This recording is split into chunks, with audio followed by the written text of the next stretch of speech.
मेरे प्रिय मित्रों, जय श्री राम।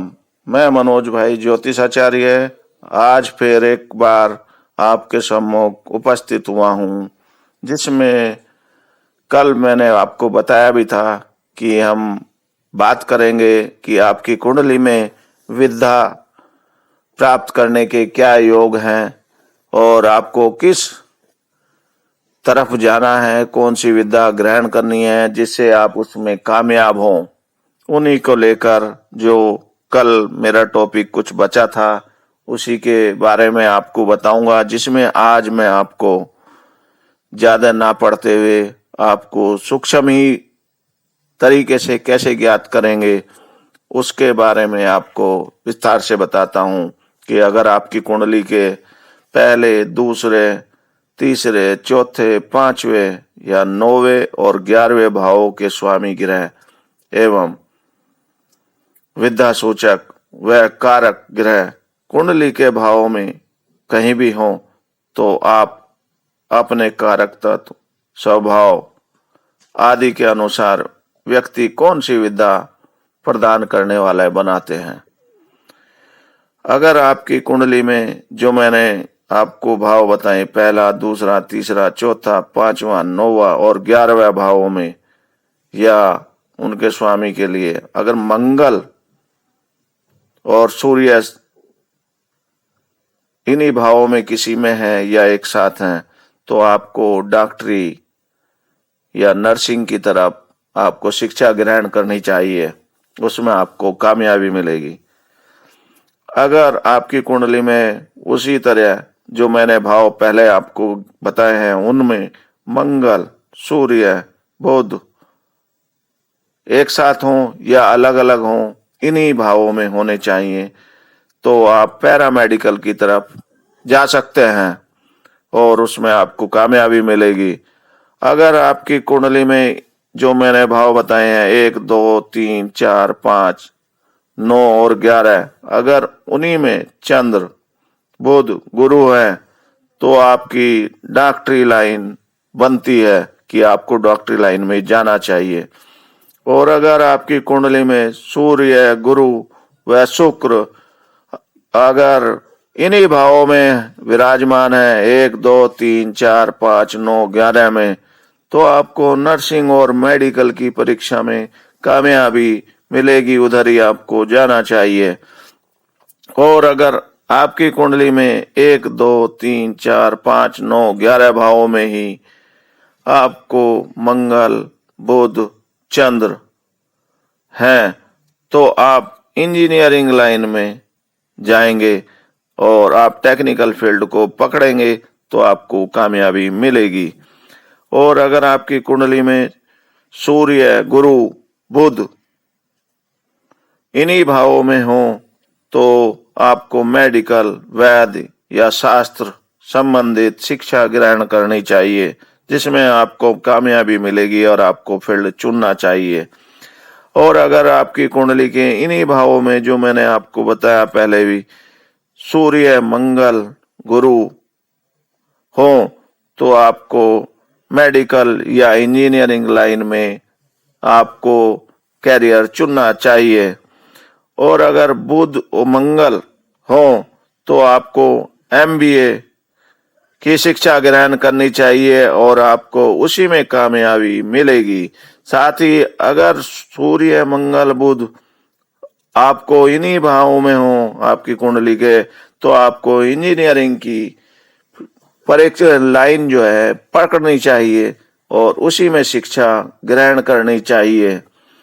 अगर आपके मंगल, बुध, शुक्र अथवा राहु इन्हीं भावों में 1, 2, 3, 4, 5, 9, 11 में हो, चाहे अलग अलग हो या एक साथ हो किसी भी घर में, तो आपको इलेक्ट्रिकल इंजीनियरिंग की जो है वो जो है अपना शिक्षा का ज्वाइन करना चाहिए, जिससे कि आप ज्वाइन करेंगे शिक्षा को, उसी में फील्ड को पकड़ेंगे तो आपको सफलता मिलेगी।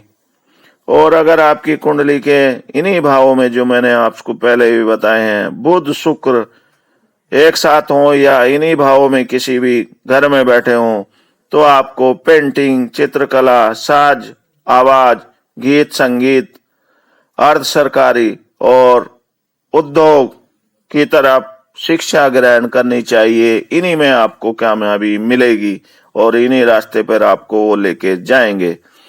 और अगर आपकी बुध, शुक्र, गुरु एक साथ इन्हीं भावों में 1, 2, 3, 4, 5, 9 या 11 में इनमें से एक साथ हो या अलग हो, तो आपको आर्किटेक्ट और इंजीनियरिंग की शिक्षा ग्रहण करनी चाहिए। उसी में आपको कामयाबी मिलेगी। और अगर आपकी कुंडली में इन्हीं भावों में बुध, मंगल साथ हो या अलग अलग हो, तो आपको बिजनेस मैनेजमेंट या कानून प्रबंधन की तरफ आपको शिक्षा ग्रहण करनी चाहिए।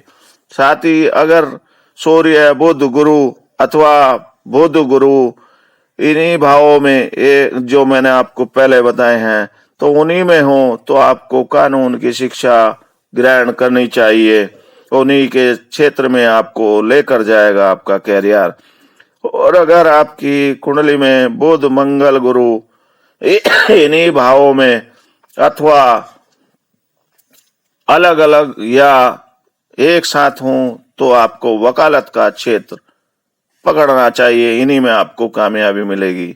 और अगर आपको बुध, सूर्य, बुध, शुक्र, सूर्य, बुध, बुध, गुरु, गुरु, बुध, गुरु, सूर्य अथवा बुध, शनि, शुक्र अथवा सूर्य, मंगल, बुध, गुरु संबंधित हो, तो आप ज्योतिष की तरफ भी आपको ये लेके जाएगा और आप उसी फील्ड में ही आपको शिक्षा ग्रहण करनी चाहिए, जिससे आपको कामयाबी मिलेगी।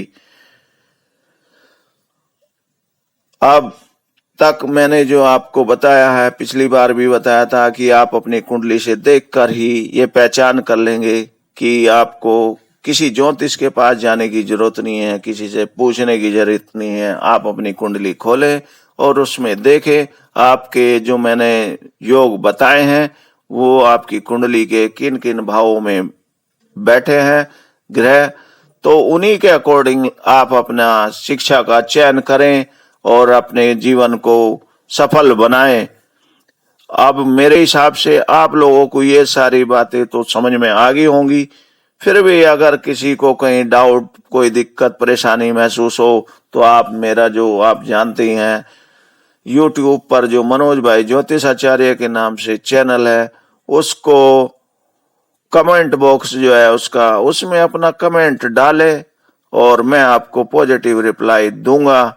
साथ ही आप लोगों से रिक्वेस्ट है कि आप मेरे चैनल को, जिन भाइयों ने अभी तक सब्सक्राइब नहीं किया है, वो सब्सक्राइब जरूर करें, क्योंकि सब्सक्राइब करने में आपका कोई खर्च नहीं जाता है।